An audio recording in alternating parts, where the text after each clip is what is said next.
नमस्कार दोस्तों।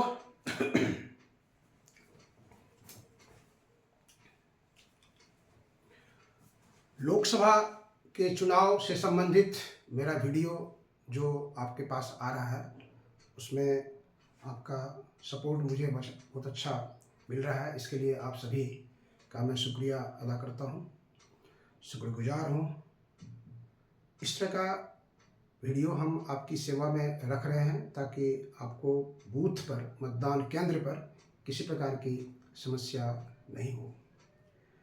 आज का जो वीडियो हम लेकर के आ रहे हैं उसमें है प्रपत्र 17, माने फॉर्म 17 से रिलेटेड है। तो फॉर्म 17 में 3 फॉर्मेट आता है। हमने यहाँ पर लिखा है फॉर्म 17, प्रपत्र 17 से रिलेटेड पहला जो है वो है मतदाता रजिस्टर, उसको 17A या 17 क कहते हैं। दूसरा है निविदत मतों की सूची 17B, 17B या 17 ख।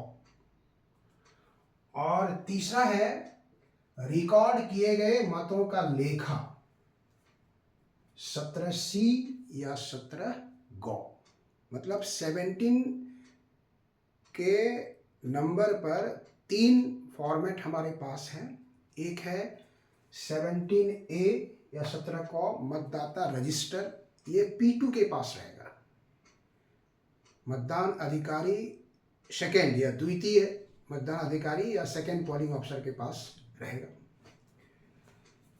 निविदत मतों की सूची एक प्रिजाइडिंग ऑफिसर के पास है जो भरना है उनको, अगर कोई आता है। और रिकॉर्ड किए गए मतों का जो लेखा, कितना वोट पड़ा आपके बूथ पर, उसको रिकॉर्डिंग से संबंधित जो फॉर्मेट है वो है 17C या 17 ग। तो हम लोग एक एक करके तीनों पर चर्चा करेंगे ताकि आपको किसी प्रकार का दिक्कत नहीं हो।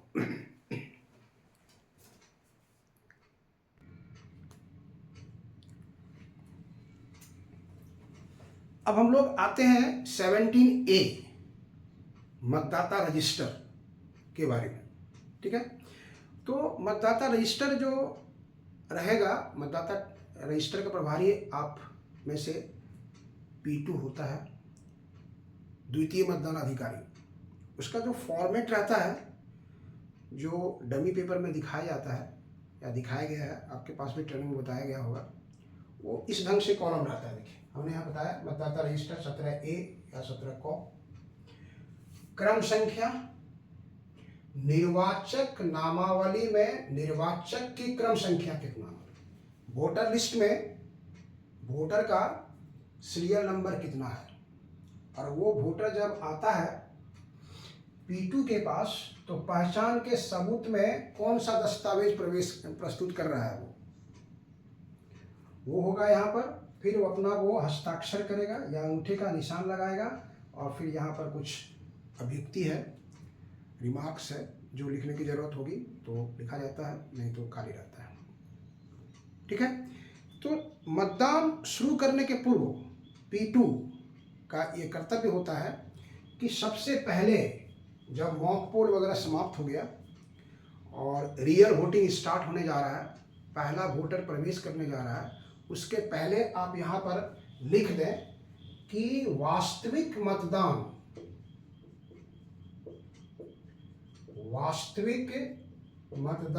के पूर्व, ठीक है, वास्तविक मतदान के पूर्व ईवीएम में कुल वोट, कुल मत जो है वो 0 यहाँ पर आप लिख दें उसको, कि हम जो वोटिंग स्टार्ट कर रहे हैं उसके पहले ईवीएम में 0 वोट, उसमें कोई वोटिंग नहीं है। तब अगर आप उसके बाद प्रवेश करता है पहला वोटर, तो पहला वोटर आएगा तो यहाँ पे लिखा आएगा उसका क्रम संख्या 1 लिखा हुआ है। निर्वाचक नामावली में उसका जो है, मान लीजिए सपोज दैट कि 105 नंबर है तो यहाँ पे 105 नंबर लिख देंगे। और पहचान के सबूत में वो कौन सा दस्तावेज प्रवेश कर रहा है तो लिखिए, मान लीजिए इपिक है, ये इपिक लाया हो तो उसका 4 अंक जो है वो आपको यहाँ पे लिखना है, लास्ट 4 डिजिट उसका जो है वो आपको लिख देना है। उसके बाद फिर उसका यहाँ पे सिग्नेचर ले लेना है, सिग्नेचर लेना है। इसमें रिमार्क्स में कुछ नहीं लिखाएगा। जो ईपिक के अतिरिक्त आता है, जैसे मान लीजिए कोई आ रहा है आपको आधार लेकर के, तो एडी लिख दीजिए आप, एडी लिख के उसका नंबर लिखिए। ड्राइविंग लाइसेंस लेके आ रहा है तो डीएल लिखिए। पैन कार्ड लेके आ रहा है तो पान लिखिए, इस तरह से लिखिए, वहाँ पे आप लिख दीजिए। और जब वो पेज, इस पेज में आपका मान लीजिए एक पेज कंप्लीट भरा गया, तो एक पेज कंप्लीट भरा जाएगा तो लास्ट उस पेज के ये राइट साइड में सिग्नेचर है, प्रिजाइडिंग ऑफिसर का सिग्नेचर रहेगा। लेफ्ट साइड में कॉर्नर पर P2 का सिग्नेचर रहेगा। और यहीं पर आप बीच में लिख दीजिए कि इस पेज में जितने वोटर्स आए उसने ईपिक के द्वारा कितना वोटिंग दिया। और ईपिक को छोड़ करके जो भी दस्तावेज प्रस्तुत किया उसके लिए आप लिख दीजिए अदर्स, अदर्स के द्वारा कितना हुआ वो यहाँ पे लिख दीजिए। मान लीजिए एक पेज में जो आपका वो क्या कहते हैं डमी पेपर का जो दिया जाता है, ट्रेनिंग पीरियड में जो डमी पेपर दिखाया जाता है, आप भी देखे होंगे, आपके पास भी होगा ये डमी पेपर। तो ये जो डमी पेपर है उसमें आपका सीरियल मान लीजिए एक कॉलम में सपोज दैट दिया हुआ है 1 2 3 4 5 6 7 8 9 10 11 12 13 14 15, इसमें वहाँ पर ज़्यादा रह सकता है। अगर इसमें 15 है तो 15 में से सपोज दैट ईपिक से आ गया आपका 10 और यहाँ से आ गया 5, तो ये 15 हो जाएगा आपका टोटल वोटर्स। चूँकि जब फाइनल वोट हो जाएगा तो P2 को बताना होगा कि कितने वोटर्स थे जो ईपिक के द्वारा मतदान किया, वो डायरी में आपको लिखना पड़ेगा, प्रिजाइडिंग ऑफिसर को डायरी में लिखना पड़ता है। और कितने ऐसे वोटर थे जो अन्य दस्तावेज के द्वारा वोटिंग किया, तो ये आपको वहाँ पे लिखना पड़ेगा। और इधर पीओ का ये तो सिग्नेचर तो मान लीजिए लास्ट में वोटिंग समाप्त होने के बाद भी हो सकता है, क्योंकि बहुत ज़्यादा भीड़ रहती है तब, नहीं तो बीच बीच में जो है सो आप अपना काम कराते हुए ईजी वे में चलते चलिए। जब कंप्लीट वोट समाप्त हो जाएगा, अभ्युक्ति का कॉलम वही लिखाता है, कोई वोट देने से इनकार किया या किसी ने कुछ किया तो उसके कॉलम में लिखा जाता है, नहीं तो सिर्फ ये खाली रहता है। लास्ट में जब वोटिंग समाप्त हो जाएगा तो फिर इंड, मान लीजिए यहाँ पर सपोज दैट कि ये हम लोग आए इसमें से करते करते, हम यहाँ पे इसको उसी पेज में लिखाना चाहते हैं। ये हम लोग सपोज दैट कि हम लोग आ गए यहाँ से 401 से लास्ट में 425 में वोट समाप्त हो गया बूथ का। तो जब 425 वोट में समाप्त हो गया तो इसके नीचे का जो कॉलम रहेगा उसमें हम लोग ऐसे क्रॉस कर देंगे और लास्ट में लिख देंगे मतदान समाप्त। मतदान जो हो गया वो समाप्त हो गया, इंड हो गया आपका, मतदान समाप्त हो गया। कितना वोट पड़ा है वो तो यहाँ से पता चल गया हमको, 425 पड़ा है। प्रिजाइडिंग ऑफिसर का दस्तखत हो जाएगा, P1 का दस्तखत हो जाएगा, P2 का दस्तखत हो जाएगा। तीनों प्रिजाइडिंग के साथ P1 P2 दस्तखत करके ये आपका कंप्लीट हो जाएगा। तब इसका जो इन्वेलप है उस इन्वेलप में इसको डाल करके और सील कर देंगे गोंद से भी, और चपड़ा लगा करके भी समाप्त कर देंगे। तो ये था हम लोग का 17A मतलब 17 क, जो जिसका प्रभारी P2 होता है और उसको अपना ड्यूटी करना है, कैसे कैसे भरना है उस प्रपत्र को। इसके साथ साथ P2 का एक काम और होगा, इसके अतिरिक्त वो वोटर स्लिप जारी करना है उनको, तो वो सब आप वहाँ से देखा। हम लोग यहाँ पर 17A की चर्चा कर रहे हैं, ठीक है। अब आते हैं हम लोग नेक्स्ट 17B, 17 ब में क्या होता है सो देखते हैं, ख में देखते हैं क्या होता है।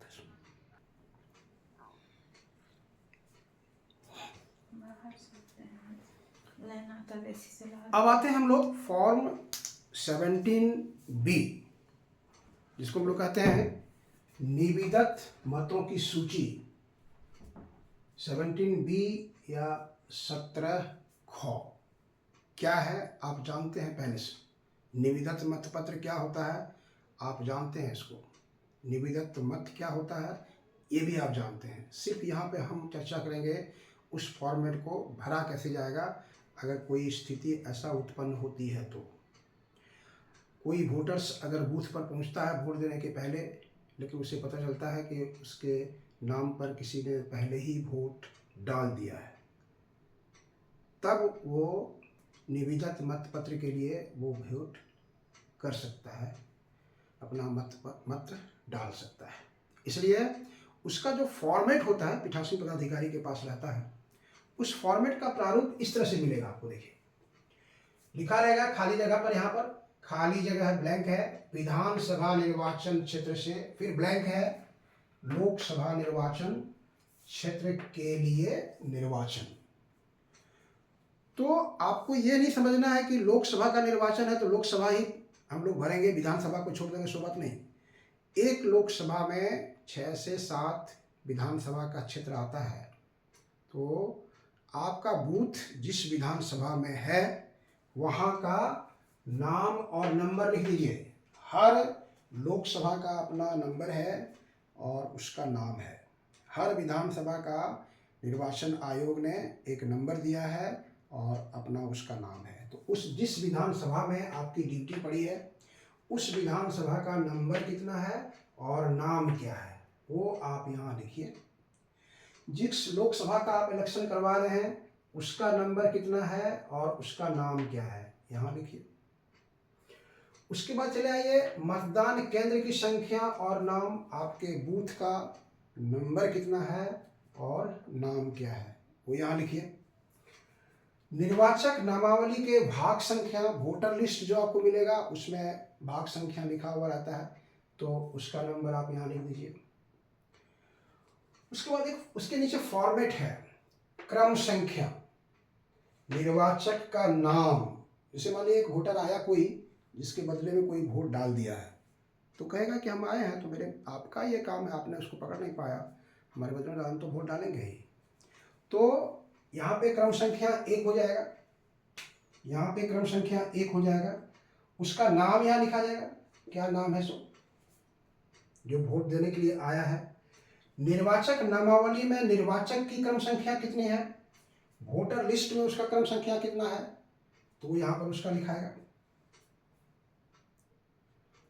उस व्यक्ति का 17A में क्रम संख्या, इनके बदले में जिसने वोट डाला था, ये कैसे पता चलेगा, यहाँ पर जो क्रम संख्या है, यहाँ पर इस क्रम संख्या को लेकर के वोटर लिस्ट में कितने नंबर पर वोट डाला है, तो उस व्यक्ति का 17A में क्रम संख्या जिसने निर्वाचक के बदले में पहले ही मतदान कर दिया है, तो 17 रजिस्टर में वो कितने नंबर पर दस्तखत किया है उसका नाम यहाँ लिखना, उसका नंबर यहाँ लिखना है। उस व्यक्ति का 17A में क्रम संख्या, वोट 17A मतदाता रजिस्टर में कितना नंबर पर उसने दस्तखत किया था, मान लीजिए वो कर लिया था 10 नंबर पर, तो यहाँ 10 लिखाएगा। जिसने निर्वाचक के बदले में पहले ही वोट कर दिया है, पहले ही वोट करके चला गया, तो 17A में कितने नंबर पर उसने वोट डाला था, तो उसका सीरियल नंबर यहाँ लिखाएगा। और तब ये जो वोटर आए हैं उनका यहाँ पर हस्ताक्षर होगा और अंगूठे का निशान या अंगूठे का निशान लगेगा।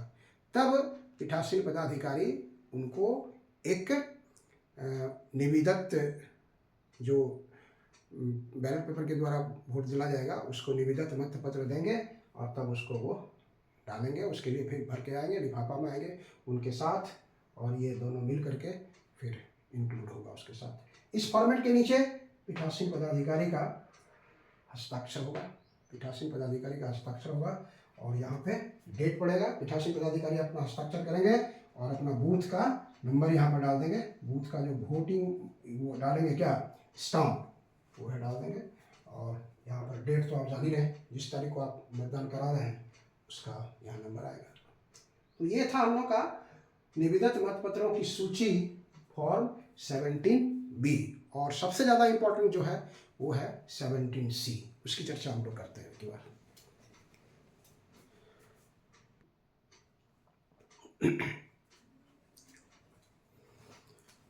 दोस्तों आइए अब देखते हैं फॉर्म 17C 17 गौ, that is very very very most important. इसके बिना आपका तो ईवीएम जमा ही नहीं होगा। ये ऐसा प्रपत्र है जो 2 भाग में रहता है। एक मतदान समाप्ति के बाद उसको हम लोग भरते हैं पार्ट 1, और एक दूसरा पार्ट आता है जो काउंटिंग के समय भरा जाता है। तो हम लोग को सेकेंड पार्ट नहीं टच करना है, हम लोग को देखना है भाग 1। इसलिए हमने यहाँ लिखा है रिकॉर्ड किए गए मतों का लेखा फॉर्म 17C पार्ट 1। 2 पार्ट में रहता है। उसमें भी जो फॉर्मेट है उसको आप देखेंगे, डमी पेपर में भी आपको दिखाया गया होगा, और वहाँ पर रियल वोटिंग के लिए जाएंगे वहाँ पर भी जो मिलेगा लगभग सेम रहता है, थोड़ा बहुत चेंज हो सकता है, तो हम लोग उसको एडजस्ट कर लेंगे। पहला है फॉर्मेट के ऊपर में है डैश डैश विधानसभा निर्वाचन क्षेत्र से, आपको बताया कि, और यहाँ पर लोक डैश डैश लोकसभा निर्वाचन क्षेत्र के लिए। तो फिर उसी तरह से भरना है आपको। यहाँ विधानसभा का नंबर और नेम, विधानसभा का नंबर और नेम, यहाँ लोकसभा का नंबर और नेम। मतदान केंद्र की संख्या और नाम, मतदान केंद्र की संख्या कितना है, बूथ का नंबर और नाम लिखना है। मतदान केंद्र पर प्रयुक्त होने वाले वोटिंग मशीन मतलब ईवीएम 3 पार्ट CU, BU और वीवीपैट की पहचान संख्या आपको लिखना है, मतलब उसका आईडी नंबर यहाँ पर लिखना है। मतलब आईडी नंबर मतलब आप सीरियल नंबर उसका आप लिख सकते हैं यहाँ पर, सीरियल नंबर या आईडी नंबर भी अलग से दिया हो सकता है। तो उसके CU में पीछे लिखा हुआ रहता है, तो या उस पर भी लिख दिया जाता है। आजकल की प्रिजाइडिंग ऑफिसर या वोटिंग का जो टीम है उसको दिक्कत नहीं हो, इसलिए स्केच पेन से ऊपर भी लिखा हुआ रहता है। तो CU का नंबर लिखना है, आईडी नंबर, BU का लिखना है और वीवीपैट का लिखना है। अब नेक्स्ट पैट में ये देखिए, पहला मतदान केंद्र के लिए नियत निर्वाचकों की कुल संख्या, वोटर लिस्ट जो मिला है उसमें कितने वोटर्स हैं वो आप लिख दीजिए। जितने वोटर्स हैं, मान लीजिए 550 वोटर हैं, तो सपोज दैट ये आप लिख दीजिए यहाँ पे 550 जो वोटर है आप उसका मान लिख दीजिए। मतदाता रजिस्टर 17A में प्रविष्ट मतदाताओं की कुल संख्या, कितना वोटिंग दिया, मान लीजिए सपोज दैट कि इसमें 345 या 348 कुछ भी वोट दिया, मान लीजिए 350 वोट दिया यहाँ पर से 550 में 350 वोटर ने अपने वोट का ये किया कास्ट, और ये बता रहा है मेरा 17A का रजिस्टर बता रहा है उसको। मतदाता रजिस्टर 17 में प्रविष्ट मतदाताओं की कुल संख्या 350। ये आपको एक एग्जाम्पल दिया जा रहा है, ठीक है, एग्जाम्पल दिया जा रहा है। 3 नंबर कहता है कि नियम 49O के अधीन मत रिकॉर्ड नहीं करने वाले मतदाताओं की संख्या। 49 किसी भी वोटर्स को 49L के तहत बूथ देने के लिए अनुमति दी जाती है। तो वो कह रहा है कि 49O के अधीन कितने ऐसे वोटर थे जिसने मत रिकॉर्ड नहीं किया। 49O के अधीन मत रिकॉर्ड करने वाले मतदाताओं की संख्या, मतलब आपको 2 तरह से वोटर्स आएंगे। जो सारा प्रक्रिया होने के बाद कि आप देख सकते हैं कि P1 से क्रॉस कर गया, P2 से क्रॉस कर गया, वोटर स्लिप ले लिया, वोटिंग कंपार्टमेंट पर जाने के बाद वो वोट कहेगा कि हम नहीं डालेंगे। तो ऐसे 49O के अधीन मत रिकॉर्ड नहीं करने वाले मतदाताओं की संख्या कितनी होगी उसको यहाँ पे लिखिए। अगर नहीं कोई है तो आप वहाँ लिखेंगे नील, यहाँ पर लिख देंगे नील, अगर कोई नहीं है तब। अगर है तो उसको रिकॉर्ड करना पड़ेगा। उसके बाद कहता है कि 49M के अधीन मतदाताओं की अनुमति नहीं दिए जाने वाले मतदाता की संख्या। कोई वोटर आपका P1 से क्रॉस किया, P2 से क्रॉस किया, P3 से गया, अब वहाँ पर वो वोटिंग कंपार्टमेंट में वो टाइम ले रहा है, प्रक्रिया का ऑब्जर्वेशन कर रहा है, लेकिन वो वोट देने नहीं चाह रहा, मतलब आपके वोटिंग प्रोसेस को डिले करना चाह रहा है। उसके मन में वोटिंग प्रोसेस को डिस्टर्ब करने की मंशा है। तो ऐसे वोटर्स को प्रिजाइडिंग ऑफिसर वोट देने से रोक सकता है। तो वो है 49M। तो आप क्या कैसी ऐसे मतदाता ऐसी हैं जिनको आपने अनुमति नहीं दिया है। अगर नहीं है कोई तो यहाँ पे आप नहीं लिख दीजिए, अगर कोई है तो फिर उसको आप यहाँ पे मेंशन कीजिए। उसके बाद आता है 49MA। 49M के अधीन भी वोटर्स होते हैं।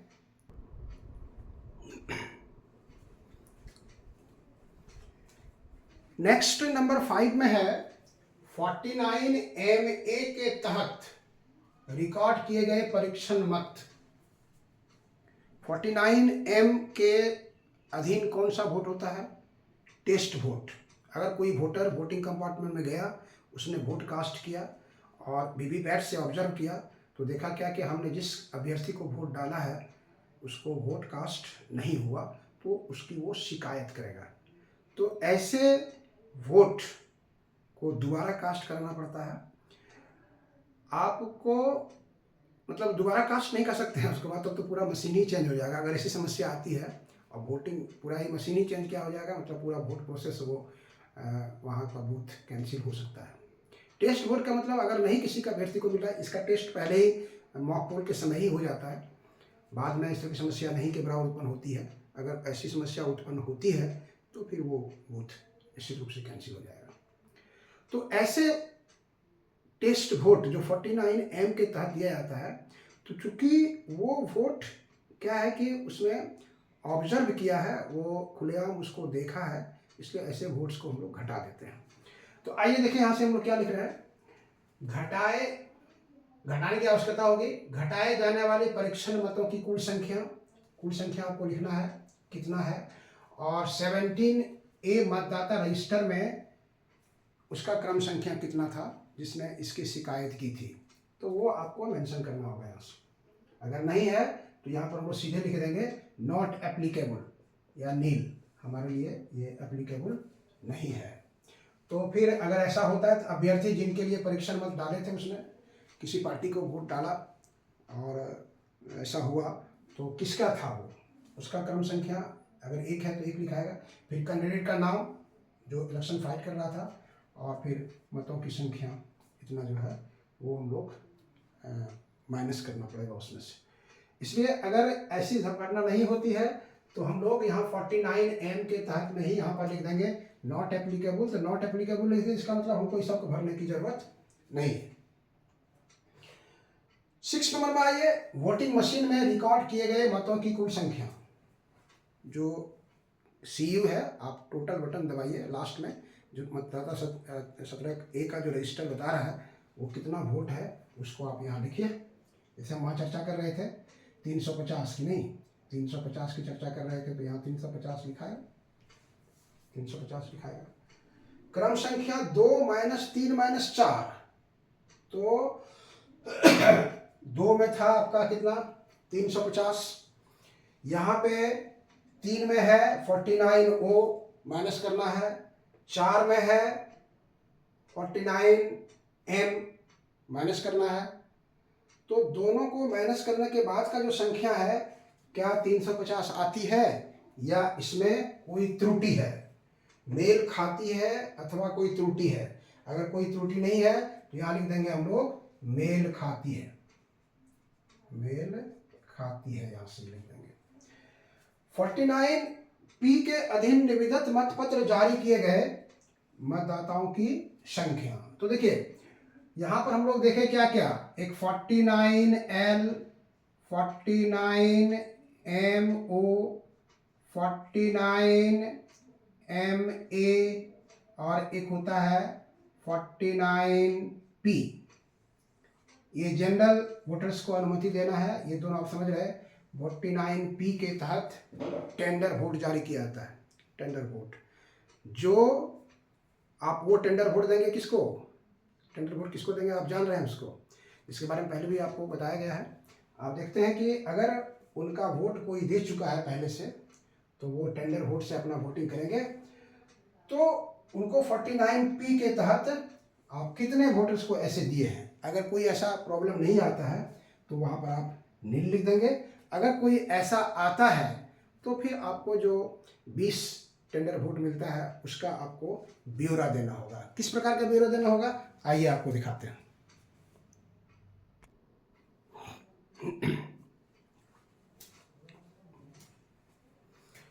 तो जो टेंडर वोट 49P के तहत अलाउ किया जाता है उसका लेखा भी आपको देना है।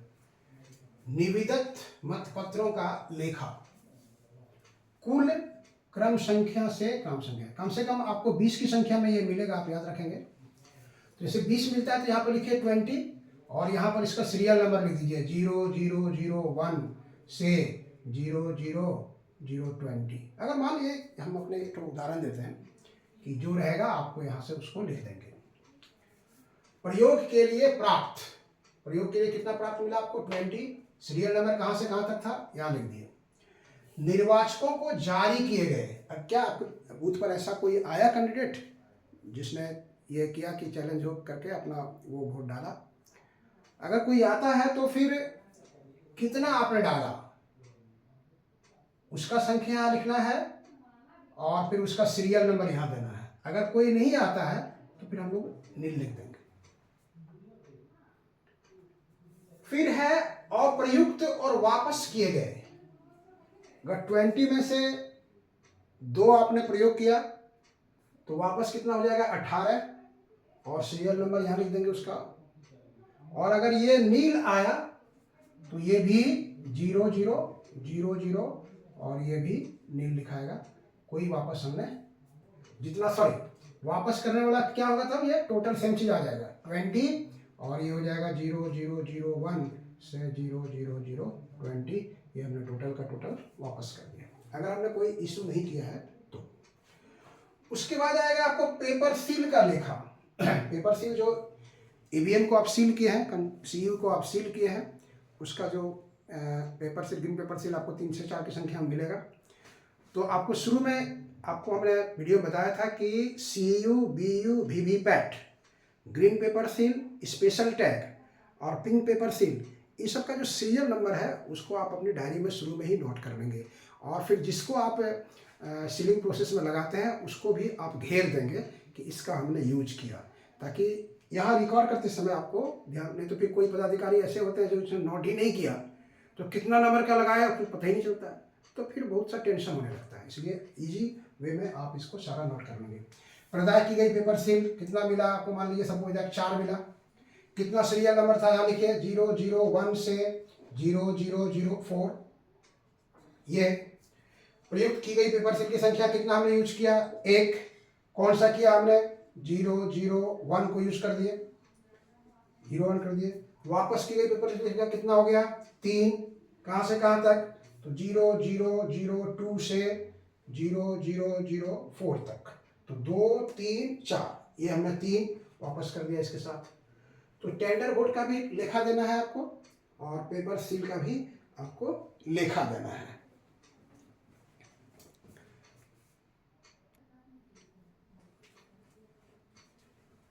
अगर सीलिंग प्रोसेस के समय अगर कोई पेपर सील आपसे क्षतिग्रस्त हो गया, फट गया, तो उसको तो नहीं लगाना है, उसको अलग हटा देना है, उसका भी आपको ब्यौरा दे देना होगा। क्षतिग्रस्त पेपर सील यदि कोई हो तो कुल संख्या क्या तो आपसे फट गया उसको यहाँ लिखिए।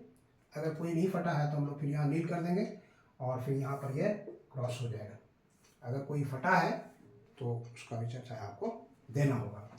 लास्ट में इधर राइट साइड में रहता है मतदान अभिकर्ता का हस्ताक्षर। पोलिंग एजेंट जो वहाँ पर उपस्थित है उसका सिग्नेचर आप ले लेंगे 1 2 3 4 5 6 से। फिर यहाँ पीठासीन पदाधिकारी अपना दस्तखत करेंगे, यहाँ पर पीठासीन पदाधिकारी दस्तखत करेंगे और मतदान केंद्र की संख्या का मुहर जो है उसको लगा देंगे। डेट दे देंगे, पोलिंग का जो डेट है उसको, और बूथ का जो नाम है, स्थान का मतलब हो गया जो बूथ से आप वोटिंग कर रहे हैं, वोटिंग करा रहे हैं, वहाँ का आपको नंबर दे देना है। तो इस तरह से प्रपत्र 17, तो 17 में 3 चीज़ हम लोग देखें। 17A मतदाता रजिस्टर, 17B टेंडर वोट से रिलेटेड और 17C मतपत्र लेखा का रिकॉर्ड। तो हम भी आपके साथ रहेंगे, चलेंगे हम लोग सब हंसते हंसते इतनी सारी प्रक्रिया करके लौट आएंगे। आशा है कि इस वीडियो के माध्यम से आपको कुछ मदद मिला होगा। अगर आपको ऐसा लगता है तो फिर लाइक, सब्सक्राइब और शेयर करना तो आपका फर्ज बनता है, ताकि हम भी महसूस करें। चलिए, ओके, थैंक यू।